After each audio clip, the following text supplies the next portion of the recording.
Hi అండి. ఎలా ఉన్నారు? అందరూ బాగున్నారా? అందరికీ వసంత పంచమి శుభాకాంక్షలండి.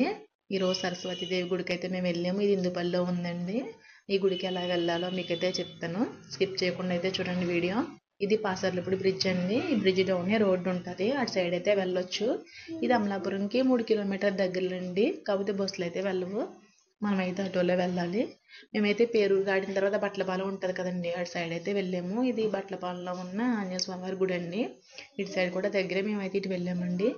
చాలా ప్రసిద్ధి అండి ఈ గుడి. చాలామంది అయితే వచ్చి చుట్టుపక్కల ఏరియా వాళ్ళే కాదండి, చాలా దూరం నుంచి అయితే వచ్చి ఇక్కడ అక్షరాభ్యాసం చేయిస్తారు నమ్మకంతోనే. ఇక్కడ నవరాత్రులు కూడా చాలా బాగా జరుగుతాయండి.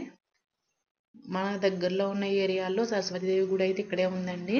మళ్ళీ బాసరా అలా కొన్ని కొన్ని ఊర్లో ఉంది కదండి, ఇక్కడైతే చాలా ప్రసిద్ధి అండి. ఆంధ్ర బాసరాగా అయితే ఇక్కడ ప్రసిద్ధి అంటండి. అమ్మవారిని అయితే వీడియో తీయవరు కదండి, మొత్తం గుడి అంతా కూడా మీకు చూపిద్దామని తీసాను. ఇక్కడైతే పూజ చేయించుకున్న తర్వాత పిల్లలు పెన్నులు పెన్సిల్ అలా పంచి పెడుతూ ఉంటారు అందరికీ. మేమైతే మా బాబుకి ఇక్కడ అక్షరాభ్యాసం చేయించామండి. ఇదిగోండి ఈ బొడ్డు చూడండి. 3 సార్లు వాయించండి.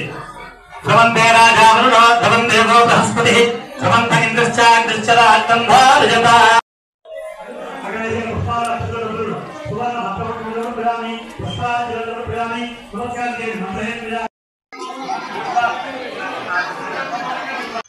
సరస్వతి అమ్మవారి ఆశీస్సులు మన పిల్లలందరిపై ఉండాలని అయితే కోరుకుంటానండి. మీరు కూడా కుదిరితే వెళ్ళి దర్శనం అయితే చేసుకోండి. నా వీడియో నచ్చినట్లయితే లైక్ చేయండి, షేర్ చేయండి. మరిన్ని వీడియోస్ కోసం ఛానల్ అయితే సబ్స్క్రైబ్ చేయండి. Thank you for watching.